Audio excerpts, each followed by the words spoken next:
Thank you, everyone, for joining us this afternoon for our webinar on Money and Stress, highlights from the American Psychological Association's Stress in America, Paying with Our Health report. I'd like to thank the American Psychological Association for joining us for today's webinar. My name is Michael Rausch, and I'm the Director of the Real Economic Impact Network at the National Disability Institute, and I will be the moderator for today's webinar. Before we get started, we would like to go over some housekeeping tips, and I would like to now turn it over to my colleague, Nakia Matthews, who will go over that information with us. Nakia? Thank you, Michael. Good afternoon, everyone. The audio for today's webinar is being broadcast through your computer. Please make sure that your speakers are turned on or that your headphones are plugged in. You can control the audio broadcast via the audio broadcast panel, which you see an image of here below.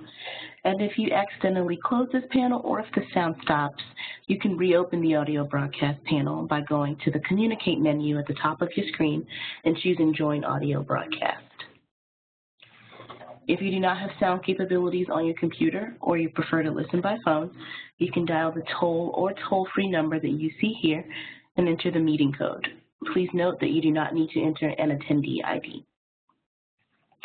Real-time captioning is provided during this webinar. To access the captions, you can click on the Media Viewer panel in the lower right corner, in the upper right corner, of the webinar platform. If you're a Mac user, the Media Viewer panel will automatically be open in the lower right corner of the webinar platform. If you would like to make the Media Viewer panel larger, you can minimize some of the other panels like chat or Q&A, and conversely, if you do not need the captions, you can go ahead and minimize the Media Viewer panel. We will have time for questions at the end of the webinar. Please use the chat box or the Q&A box to send any questions that you may have during the course of the webinar to Michael Rausch or to me, Nakia Matthews, and we will direct those questions to the speakers during the Q&A portion. If you're listening by phone only and not logged into the web portion, you can ask questions by emailing them directly to Michael at mrausch@ndi-inc.org. Please note that this webinar is being recorded and that the materials will be placed on the NDI website at realeconomicimpact.org.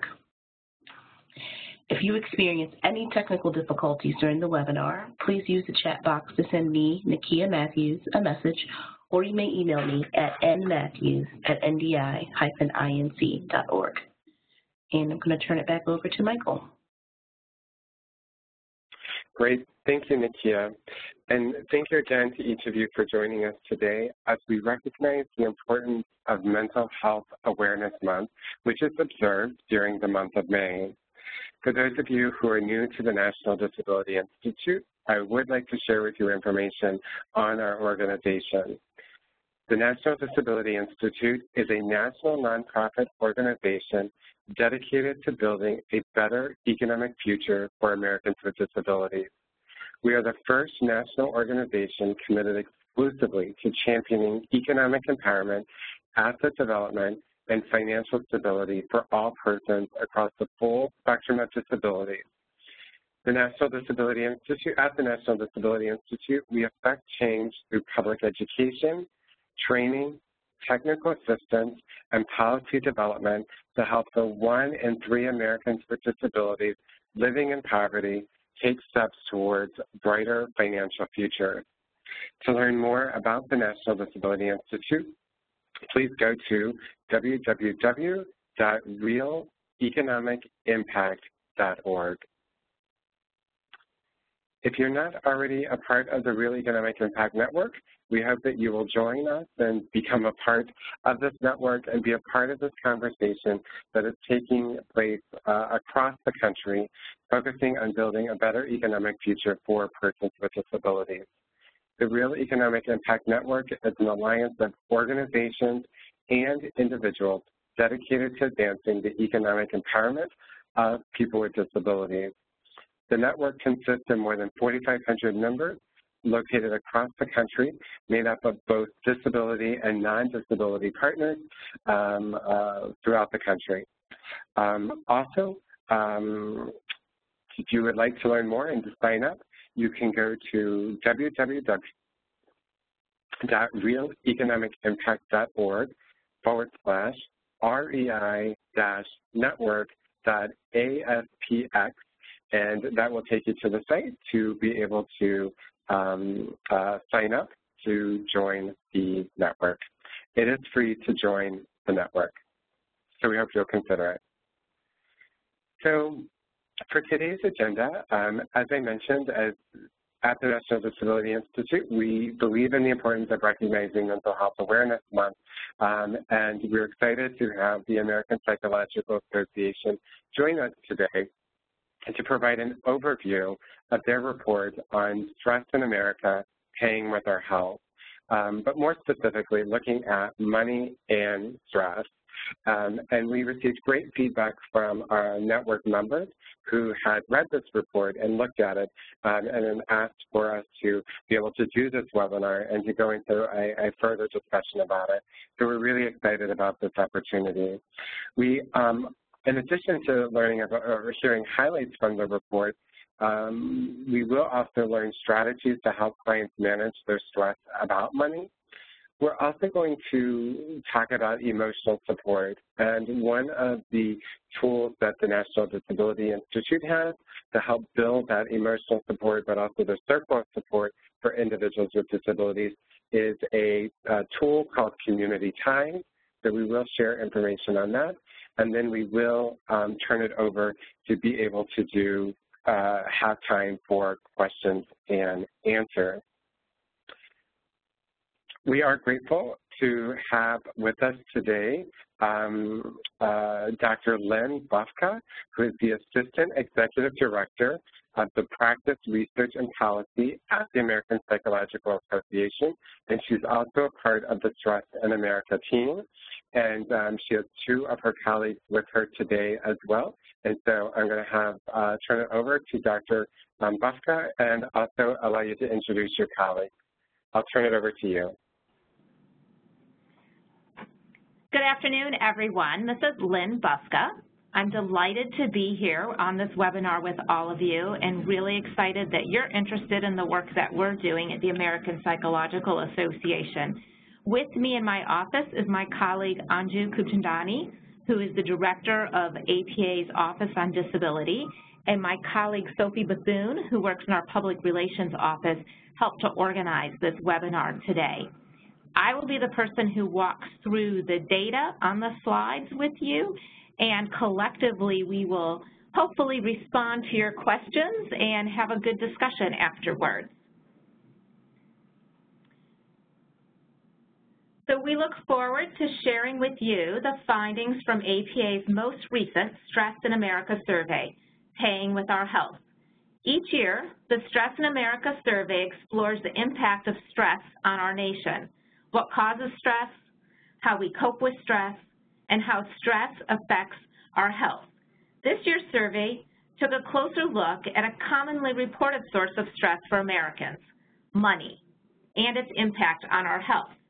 I'm going to outline some of our findings about the overall population, as well as how those findings relate to some marginalized groups. While we don't have data specifically from individuals with disabilities, we do have findings about those who rated their health poorly and those who reported they are unable to work due to disability or sickness, which may help add some context to our findings.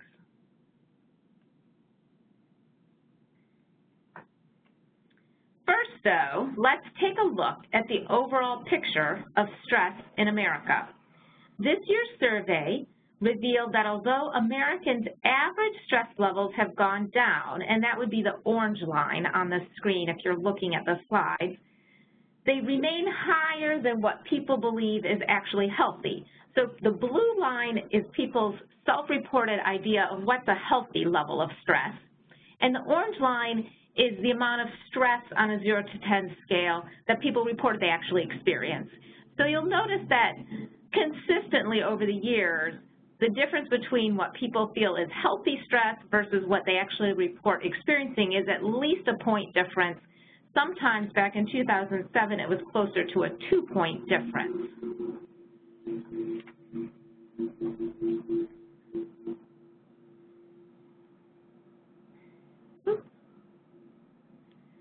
this slide gives us a closer look at the figures and how they break down among those who are overall, those who are not in great health, and those who are unable to work due to disability or illness. While stress levels have been going down overall since we first started doing this survey, the picture for those who report fair or poor health is not so rosy. In this chart, we're looking at average stress levels reported on a scale of 1 to 10, where 1 is little or no stress, and 10 is a great deal of stress. Adults rating their health as fair or poor, and that would be the third column from the left, say they have higher stress than those rating their health as excellent or very good, and that's the second column, with an average stress level of 5.8 compared to 4.3 for those who say they have excellent health. Adults who are unable to work due to disability or illness also report a higher level of stress on average than adults overall.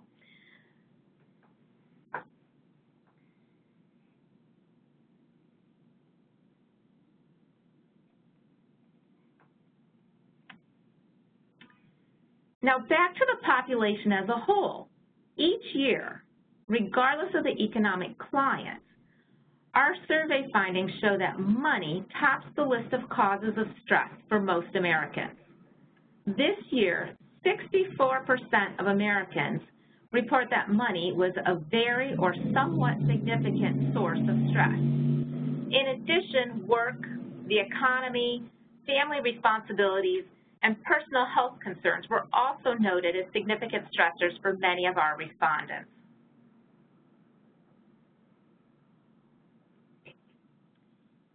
Taking a more detailed look at those statistics, Americans reporting poorer health are more likely than those who feel they are in good or excellent health to say that money and their personal health concerns are significant sources of stress.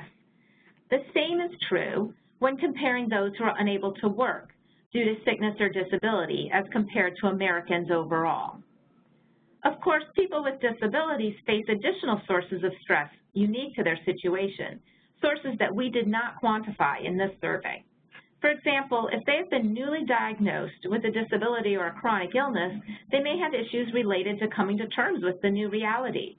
Regardless of how long they have lived with their condition, they may be stressed by the barriers that make their lives more difficult, whether it's adapting to physical problems when everyday tasks take a long time, or dealing with environmental conditions that prevent easy access to facilities or services. These are issues that I'm sure you are very familiar with, but as our survey did not directly ask about them, they're not reflected in this list of sources of stress.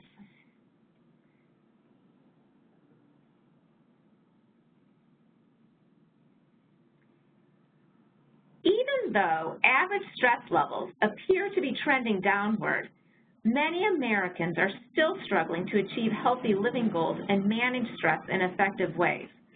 Overall, 3/4 of those surveyed, and this is all of those surveyed, report experiencing at least one symptom of stress in the previous month, such as feeling overwhelmed, irritable, or angry, and nervous or anxious. However, those in poorer health are more likely than those in very good or excellent health to say they've experienced symptoms of stress in the past month. Adults who are not able to work due to disability or illness are more likely to say they experience symptoms of stress, such as irritability or anger, feeling nervous or anxious, and lack of interest, among other symptoms, compared to Americans overall. As you can see from this chart, while many typical signs of stress are psychological or emotional, some are physical. For example, changes in sleeping habits.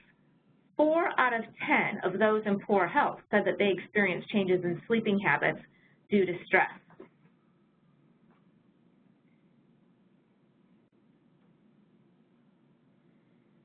We know from research that stress can affect important health behaviors, such as eating, sleeping, and exercise.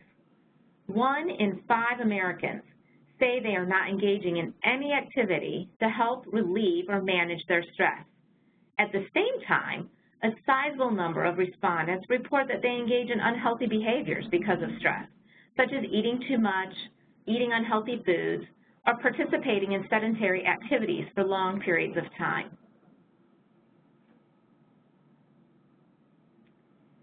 Adults who say they are in very good or excellent health are more likely than those in poorer health to engage in active stress management techniques. Adults who are not employed due to disability or illness are more likely to engage in sedentary techniques when compared to adults overall. This isn't a surprise. We know that it can be a big challenge for many people with disabilities or who are in poorer health to lead active lives. For many people, this may require access to appropriate facilities or developing creative ways to find effective methods to stay active, such as modified exercises. And while some active ways to manage stress are helpful, some more sedentary activities can be effective too. For people who are spiritual, prayer or going to church or temple can be very helpful, as can be meditation. Other methods that involve more mental activity, such as listening to music or participating in a hobby, reading, or spending time with friends or family, can also be effective ways to manage stress and are certainly preferable to sedentary activities such as watching TV for hours or surfing the internet aimlessly.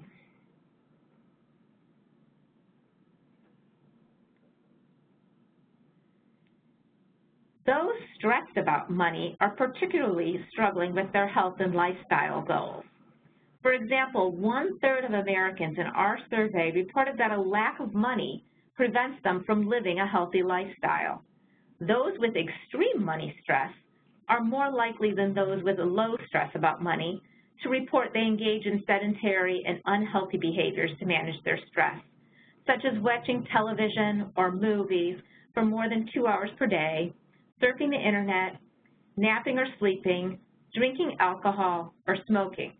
Additionally, nearly 1 in 5 Americans report that they have either considered skipping or have actually skipped going to the doctor when they needed health care due to financial concerns.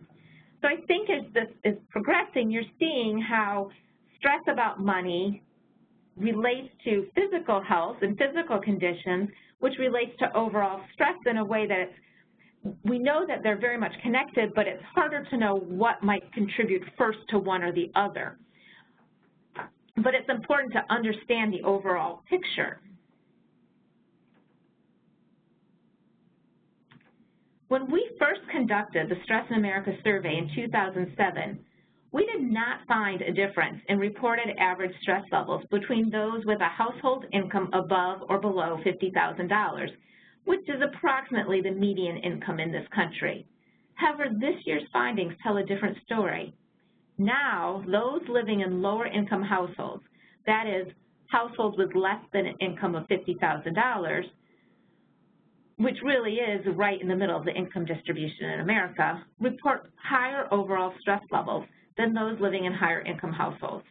This may mirror the widening gap in income distribution that we see.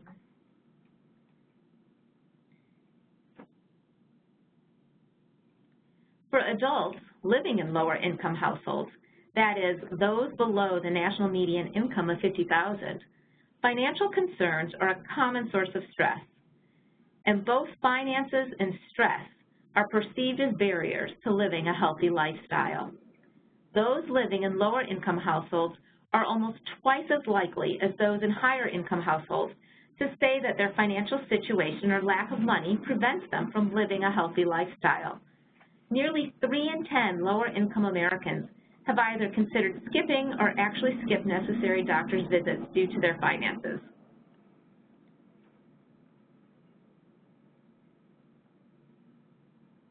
While the majority of adults feel stressed at least some of the time because of money, notably higher percentages of those who rate their health as poor or fair, as well as those who are not able to work due to illness or disability, say they are stressed about money all or most of the time. And that would be the part that's bracketed on the bars there. You'll see that 39 to 43% of those two groups are reporting being stressed about money most or all of the time, whereas in our overall sample, only 26% of them reported that. And actually among those who reported very good or excellent health, that was an even smaller number who reported being stressed about money most or all of the time. Adults who rate their health as fair or poor have a higher stress level about money on average than those who rate their health as very good or excellent. Adults unable to work due to disability or illness rate their level of stress about money higher than Americans overall. So again, you can see the difference in the green bars in the different groups in terms of how much stress they report about money.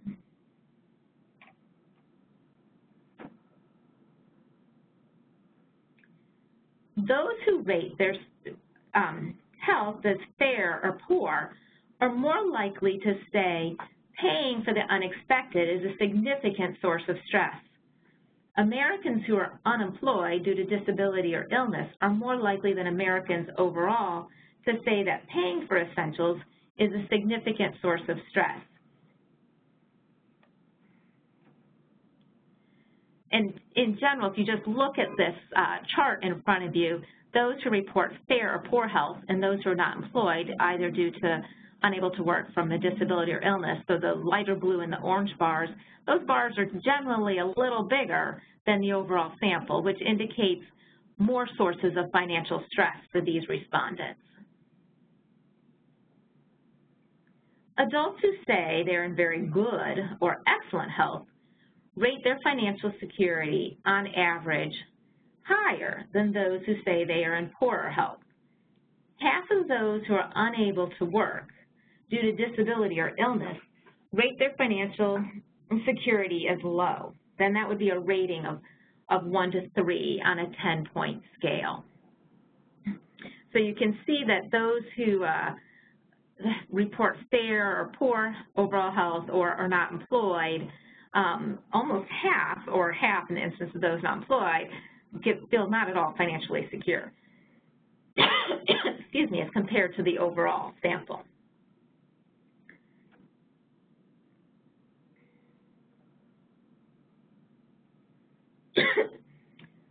Around half of Americans who say they're in fair or poor health and those unemployed due to disability or illness have had to make cutbacks for financial reasons in the past year, most commonly cutting back on essentials. What's clear here is that there is a very thin safety net for those who are unable to work because of their disability or illness. And again, you'll notice that the respondents in the lighter blue and the orange are reporting more of these cutbacks than the overall respondents in terms of the things that they've had to change in order to adapt to their financial situation.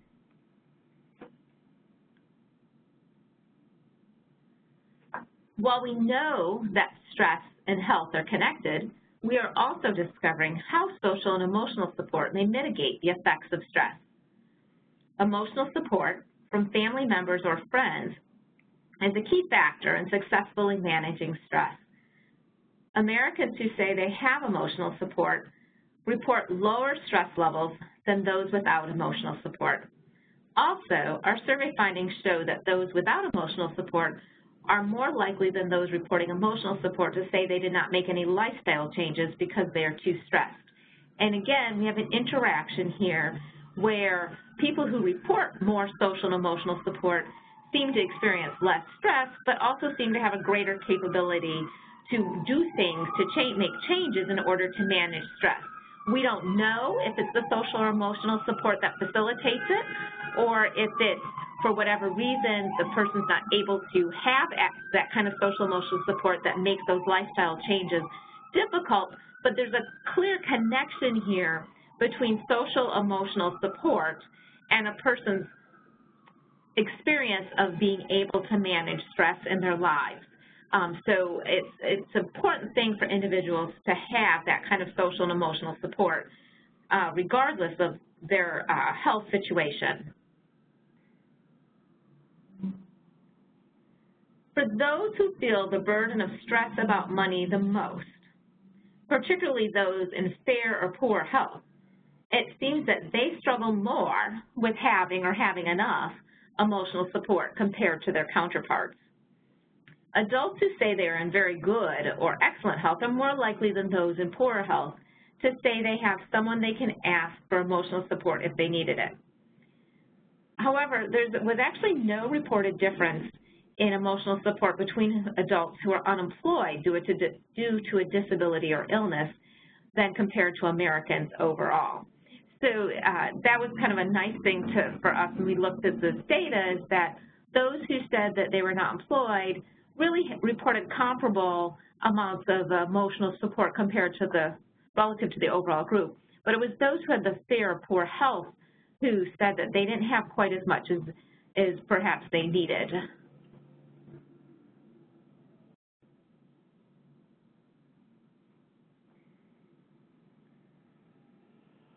So how do you find emotional support? How do you get it? It's not like you can just walk out your door and immediately have emotional support. There are a number of ways people can try to increase social support, and this slide gives some different strategies for doing that. There's a few that I want to highlight, though. It's really important to try to cast a wide net. When it comes to social support, one size does not fit all. Someone may have a person someone's not likely to have one person that they confide in or turn to for all the different things that they face. Perhaps you talk to a colleague about problems at work, or a neighbor about difficulties with your kids. So you may turn to different people for different kinds of social support. It's important to be proactive. To get the most out of social relationships, you have to make an effort. Make time for friends and family. Reach out to others, whether it's to lend a hand or just to say hello. If you're there for others, they'll be more likely to be there for you as well.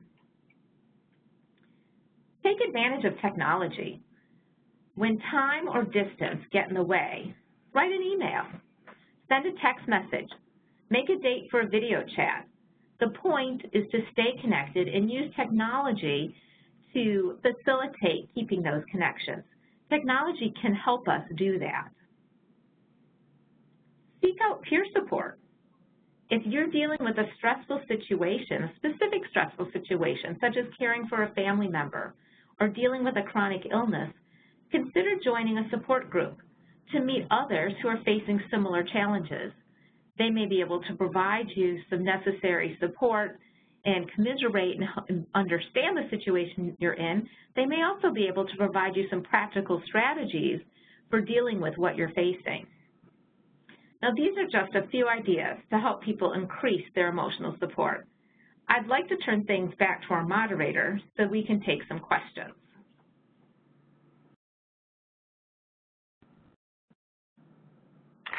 Great. Great. Thank you so much, Dr. Bosca. It's been great information. We do have several questions that have come in. I would also like to remind everyone that if you have a question, you can please place it in the question and answer box, and then we will hopefully be able to get through all of the questions. We do have a couple more items that we also want to be sure to cover on the webinar, but let's start with some questions. So the first question that has come in is, why do you think individuals fear to talk about money? That's a really interesting question, and it was one that we were very curious about in our study. And, you know, as a psychologist, I was taught from early on that money actually is the source of more arguments among couples than sex and kids. I mean, it's something that we just have not really grappled with. So why do people fear it? I mean, I think specifically with money, there could be a lot of reasons, and this is more me talking from what I know from our Stress in America survey and my experiences as a psychologist. I don't know that I have good data for that, but I think part of it is, and certainly in some places in this country, we judge our individual value based on money, like how much someone earns. And if you are struggling with money, there's sometimes a feeling that perhaps your value may be lessened because of that. This may not be true everywhere, but my colleague Anju and I were just talking about that before the webinar, about how in the DC area people are just really pushed to achieve and be something, and money gets wrapped up in that. So if you're struggling with money, it could be that you're concerned people are going to judge you somehow, or that you may feel like you've made may judge you for decisions you made, when in reality maybe you had bad luck, or you just, this is the way things are, and it has nothing to do with you as a person, but we feel really uncomfortable about that. I think a lot of people are also taught that what they say about money, you don't want to talk too much about money and have people sort of judge you and think that you're, like, we have this idea in the U.S. that we're all sort of equal. And we tend to minimize the fact that there really are class differences in this country. And so we kind of get lulled into not wanting to talk about that as well. So I think that can contribute to people's reluctance to talk about money. I'd be curious to hear if others have ideas on that topic as well. And I'll also look at our Stress in America survey to see if there are some specific things that were mentioned in that. And if I find something, I will certainly come back to it. Great, thank you. One of the things that we've learned and that we share oftentimes in our work that we do is going back and looking at some of the research that showed that individuals are more likely to talk about the loss of a loved one, the loss of a pet, the loss of something so dear to them than they are to talk about their financial health due to the fear of being judged, as you mentioned, and so forth. So I think that was a really great question that came in as well. All right, so we're getting more and more questions. Please continue to send them in. The next question is, did the report look at resource limits for those individuals who were unemployed or who identified with a disability? Did the resource limits attached to public benefits, was that looked at in the report? Could you, I'm not quite sure I'm getting the question. Yeah, so it's asking, the question is looking specifically at whenever, I'm guessing here, but the question was asking, did the report look at resource limits? And so an example would be of a resource limit is an individual receiving SSI, supplemental security income, has a resource limit attached to it where they cannot save more than $2,000. And so in looking at the data for not employed or unable to work due to disability or illness, did the report happen to look specifically at resource limits if that was a factor in this as well, in their stress level? Right, that's a really good question. We did not get into specifics like that. We know, roughly that we have that divide around income level, but we don't know beyond that other kinds of resources or assets that the individual may have. And absolutely, it makes complete sense to me that those kinds of limitations are going to be something somebody has to deal with and are going to be more likely to create some stress in someone's life. It doesn't mean that you can't figure out ways to manage the stress differently, but you got to work within the realities of the situation, and the realities could be limiting. And there's just no way to get around that when it comes to the resources that somebody may have access to, whether it's the income that they have and the limitations on what a person may have in terms of assets. Great. Thank you. So the next question is, so the report is showing for non-employed unable to work due to health care. Do you think that the statistics that you shared will change in the coming year with further implementation of the Affordable Care Act? That's a really good question. I think those of us who work in healthcare and healthcare policy have a lot of hope that greater access to healthcare will improve many aspects of individuals' lives. I would bet, though, it's going to take more than a year. That for individuals who have not had routine access to health care, whether it's physical health care or mental health care, perhaps finally having access to health care will alleviate sources of stress around that. But I think it's going to take more than a year before individuals' health actually begins to improve. And I think there's a real connection there between actual health level and stress. So it may no longer be as much a particular source of stress, but I think the lack of access for care, but the relationship that we won't make as much of a dent in terms of people reporting poorer health and that group having more stress. If I'm making that distinction clear, I hope I am. Great, thank you. And the next question is, can you define emotional and social support again? Go a little bit deeper in their definitions. Yeah, I'm trying to think, how would we best define it? I think emotional, Sophie may actually want to jump in with how we actually worded the question. But essentially we asked, is there someone in your life that you can turn to for support? Is there someone that you can confide in? Is there someone that you have, you know, can go to if you have problems or troubles, right? And we didn't get a lot more specific than that. You have to keep in mind that this is more of a public opinion survey, so we were limited in the kinds of questions and the depth of the questions that we could ask.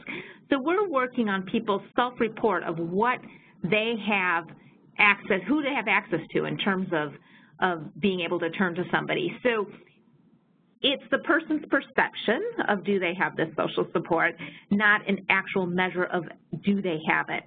So somebody might actually have more social support in their life, but they may not feel like they have it, and that's what we're capturing, is whether or not a person reports that they have someone they can turn to and confide in.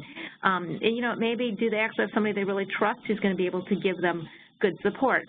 And that can vary. You know, you might trust your partner around certain things, but there may be other things you might not talk to your partner about. Or maybe you really trust your mother around certain things, but you are never going to talk to your mother about other things. So you might not have complete social or emotional support across the range of things that you're trying to cope with in your life, but you might have pockets of it in different ways. But it's really a question of perception of support versus a measure of how often did you go to somebody to get support and get connected. This is Sophie, and just to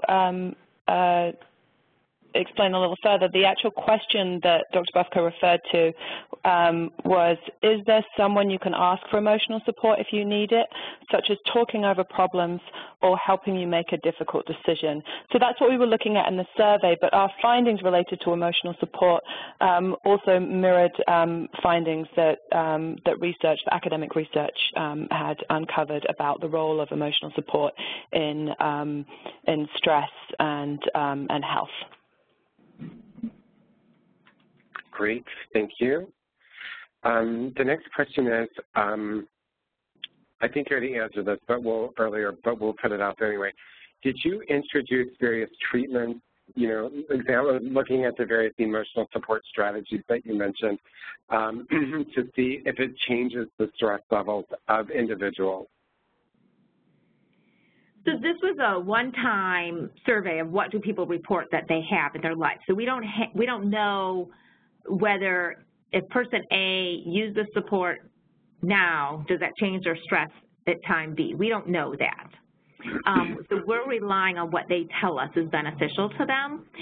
There's certainly greater literature that looks at different kinds of support and how it can be helpful. And certainly there's a difference between having somebody in your life and somebody who is supportive.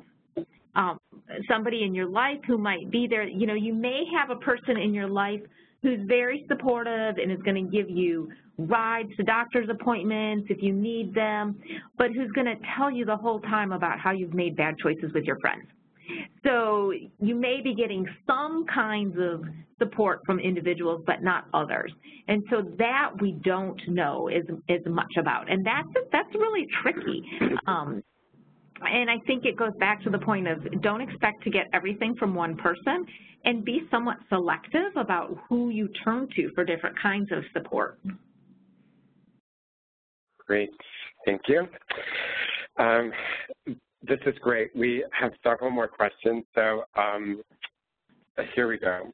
The next question is, did the research point to any impact in choosing to not go to healthcare provider due to financial stress?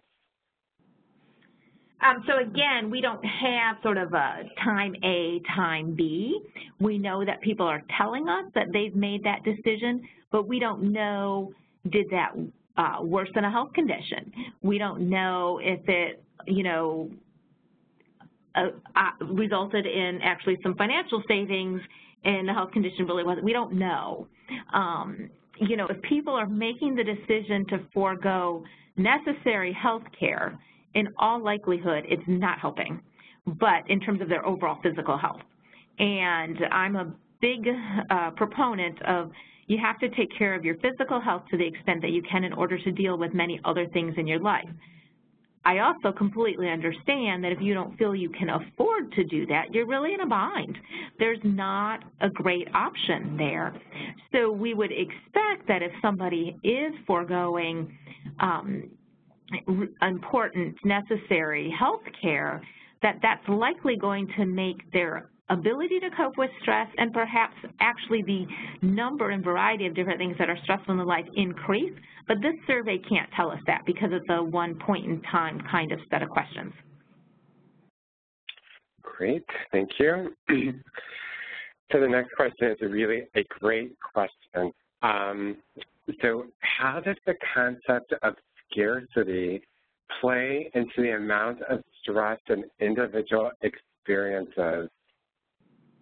And, you know, the idea of scarcity has been a big topic, you know, with the book that came out last year or the year before that, you know, those in the financial services arena have been reading.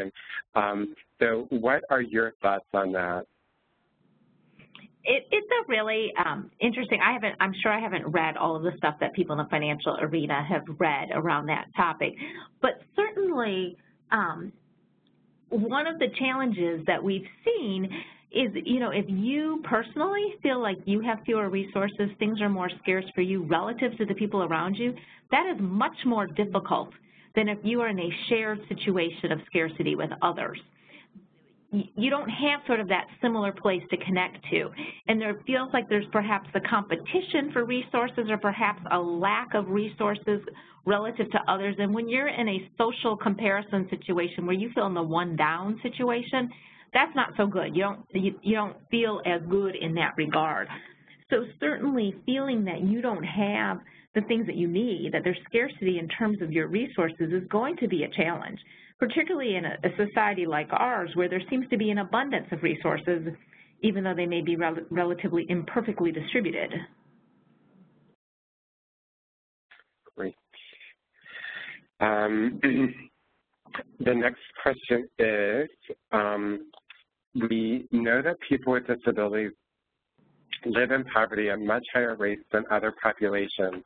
Can you note the difference between, excuse me, people who are unemployed and people who are not working due to a disability? How about those working and disabled? In this survey, we don't have that. So we didn't ask people, you know, what's your disability status as part of the initial questions. That may be something that we ask in future surveys. But when we did ask them about their employment status, if they said they were not employed, they were given the option of indicating that they weren't employed due to illness or disability status. So specific to this survey, can't really separate out the data in that way. All right. And we would, as you move forward and look at, you know, possibly adding some questions surrounding, you know, looking at disability, we would be more than happy to have that conversation further with you all as well. So thank you for possibly considering that in the future to add some specific questions around that. Well, thank you. And I'm sure Sophie's taking good notes because she's the person who coordinates the survey, and we're always sort of thinking about what's the important thing that we really need to be thinking about at the national level for a conversation about stress in our health. Great. So the next question is, does the report shed any light on the cause-effect elements of health on financial stress? Seems like many who are in poor health may simply earn less and therefore feel more stressed. I think you touched on it, but do you have anything else to add to that? Yeah, so this is not going to be able to tell us causation. It's going to tell us correlation, right? Because it's a one-time survey. So it's very clear that people who report more stress are also more likely to report being in poorer health, and that there's certainly a connection this year. We did not see it in previous years with income as well. So we know that those things are interrelated, but it's hard to say which led to what. And we could speculate about that, but you can imagine that once you get into the situation where your income's not as good or your health isn't as good, it then becomes that much more challenging to change the situation, because some of the natural resources you might have, like physical ability or physical health and well-being, you no longer have, and so you don't have as much sort of personal bodily resources, you know, whether it's the mental wherewithal to sort of go out there and make change. So those pieces build on one another in ways that we don't know, you know, if A leads to B leads to C, or B leads to C leads to A. We don't know that. I would expect that if we had to draw a picture of it, there would be arrows going in all sorts of directions between everything. Great, thank you. This next question, I'll put it out there. You pretty much answered this, but I think this would be a great question for even us at the National Disability Institute to look at even more, and maybe with APA. But the question asks, in your survey, were there any difference between living on SSI, Supplemental Security Income Stress, and or SSDI, Social Security Disability Insurance and Stress? That's a good question. But I think you've shared with us that you did not look specifically at the type of income that individuals were receiving. Is that correct? That is correct. I think it's a really interesting question, and I'm not even sure, you know, when I think about the people we partner with to develop the survey, in their population pool, if they have access to sufficient numbers of individuals to really begin to tease apart some of those linkages. But I would suspect that if it's something that your institute is interested in pursuing, we would probably be able to help you connect with some experts who might be able to think about how to ask the questions in ways that provide meaningful answers that might even lead to some activities that you could do on your end. Perfect. Thank you. The next question is, and because we are coming up on our time, I think we're going to have to do a speed round. But any questions that we don't get to, we can share them with the American Psychological Association, answer them, and then get them sent out to you. So the next question is, when you performed the study, what were the mix of participants, demographics, looking at African Americans, Caucasians, Latinos, et cetera? I should know that off the top of my head, and I apologize that I don't, because we were just in a discussion about that. Sophie, do you have it immediately? Well, I can answer that question. The survey was conducted by Harris Poll on behalf of APA, and the panel consisted of just over 3,000 adults ages 18 and older who live in the U.S. And what they do, Harris, formerly it was Harris Interactive, they're now owned by Nielsen, is that they have a large panel of several million people who've opted in to take these surveys, and they invite them to take part and then weight the responses so that it reflects the population as a whole, as measured by census data. So I don't actually have the actual breakdown, but I can tell you that of those 3,000 adults that participated in the survey, the results were weighted as needed for age, sex, race and ethnicity, education, region, and household income. And next year, one of the things that we're actually going to be looking at, we've been doing this survey every year since 2007, and each year we focus on different things. And next year, one of the things that we're really going to be focusing is race and ethnicity, which we haven't done for the last few years. And I also just wanted to go back to some of these questions about the methodology and the responses as they relate to disability. The data that Dr. Bufka outlined as it relates to people with poor health and people who are not working because of disability or sickness. We pulled out that data specifically for this webinar because it had the most relevance to disability, but we recognize fully that it doesn't show the full picture of people with disabilities because we simply didn't ask the right questions to get at that because it wasn't what we were focusing on when we put together the survey. But it's great to hear the questions and the feedback because that's certainly something that we could think about in terms of looking at the demographics in the future if it was something that that the team, and there's a whole team of psychologists that work on this, were interested in looking at further. Great, thank you. So we're going to do just a couple more questions so that we can get into the other information. The next thing that came in says, this is great, thank you. I serve many people who are defeated by financial stress. Do you have suggestions for the service providers on the front line?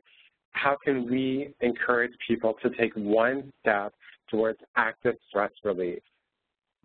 And that's a question that I get asked a lot when, people talk about go to a gym, work out. Well, that's not really feasible. If you have financial issues, that's harder. I really encourage people to find something that they enjoy, that they love, that they can do within the world that they're in. And make sure they find some time to do that. I think that's one of the biggest things that we don't give ourselves is the time to take care of ourselves. Sometimes it has to be really creative.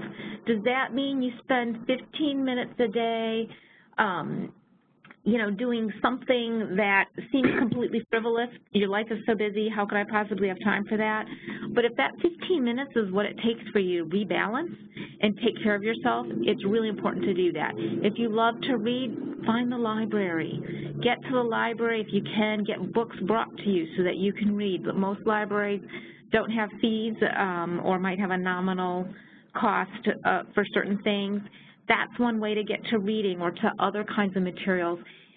Some neighborhoods are not the best neighborhoods to be out walking in, but if you have access to a mall or some sort of facility that you might be able to walk in the building, that may be something to consider. I generally try to think about stress management specifically around some sort of physical activity that's doable and affordable for the individual, and some sort of way to provide some sort of personal time for the self, whether it's a hobby or reading or playing the piano, if that's been a gift that you have, but something that's sort of yours that you can do for yourself. And I try to focus on things that are physically healthy for a person.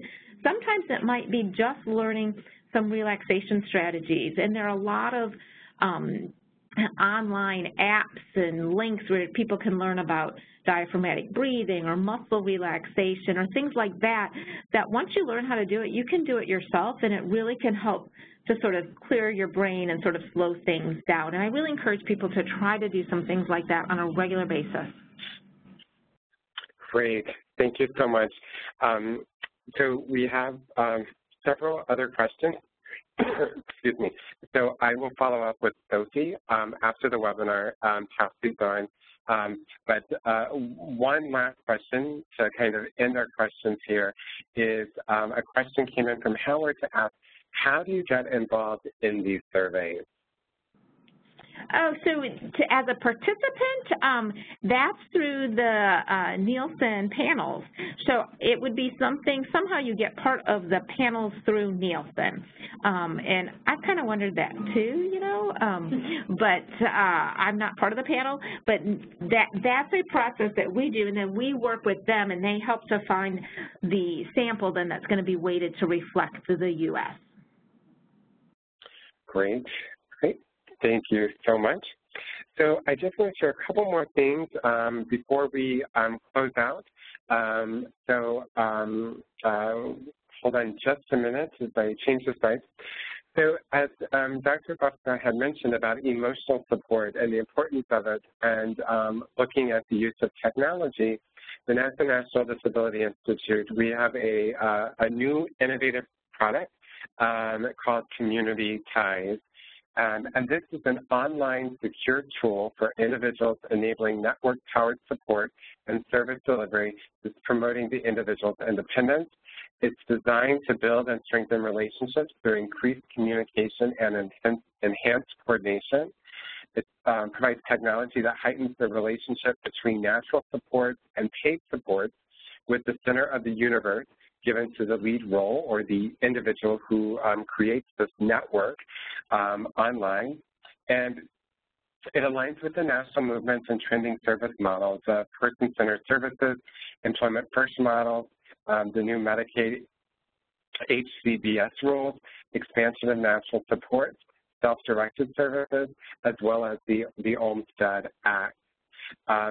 We provided some information here on some of the research findings of this product that the Robert Wood Johnson Foundation had conducted, and found that 90% reported ties made it easier to update people on their situation, but also to be able to garner support when it came to looking for better ways to manage their health care, or their health and or care, but also to be able to look at employment opportunities as well.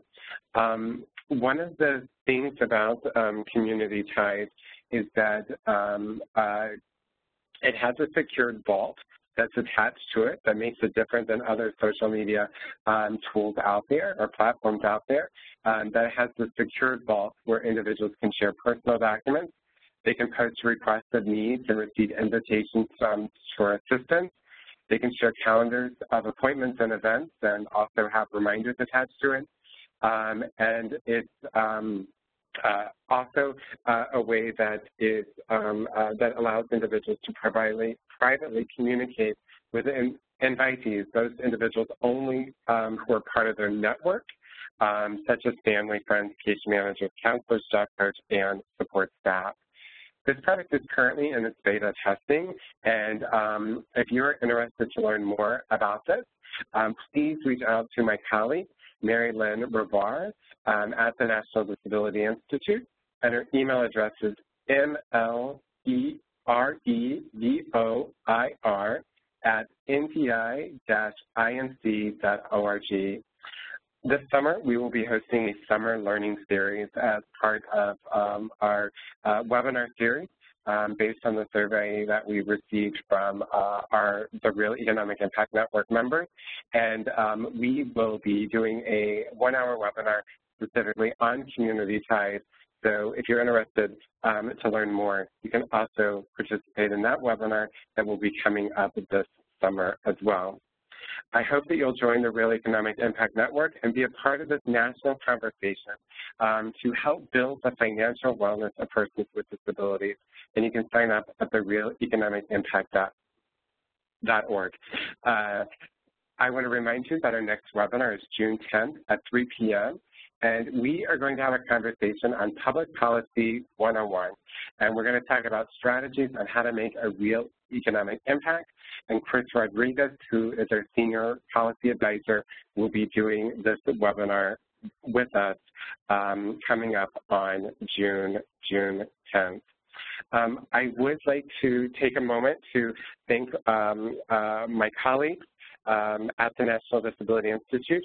Thank you to Nakia Matthews, who handles our technology and the webinar platform, who I wouldn't be able to do my job day in and day out if it wasn't for her.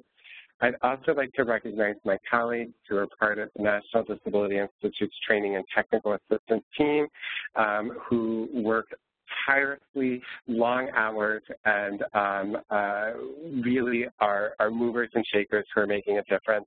And so please humor me for just a minute as I recognize each of them: Elizabeth Jennings, Kevin Nickerson, Mary Lynn Revar, Lori Shaler, Nancy Bouteau, Jamie Robinson, Katie Metz, and Miranda Kennedy. They are doing amazing work. I hope you have the opportunity to connect with them if you haven't already. Finally, I'd like to thank the American Psychological Association. I'd like to thank Sophie Bethune for taking my phone call whenever I presented this idea and being open to this conversation. You're extremely detailed, and I really appreciate it. I thank Dr. Lynn Bufka Bufka for sharing this information with us today and answering the many questions that came in. We greatly appreciate this report, and we greatly appreciate you sharing this with us. I'd also like to thank their colleague, Anju, and I'm sorry, I know I will mess up your last name, but we greatly appreciate the work that you have done on this webinar as well. So again, to each of you, thank you so much for participating in today's webinar. Again, this is a month, the month of May, is when we recognize the importance of mental health awareness and to work to eliminate the stigma to individuals that may have a mental health diagnosis. So please check out our website on some different activities that we and other organizations are doing in observance of National Mental Health Awareness Month. So thank you all so much for participating, and we look forward to you joining us on June 10th. Thank you.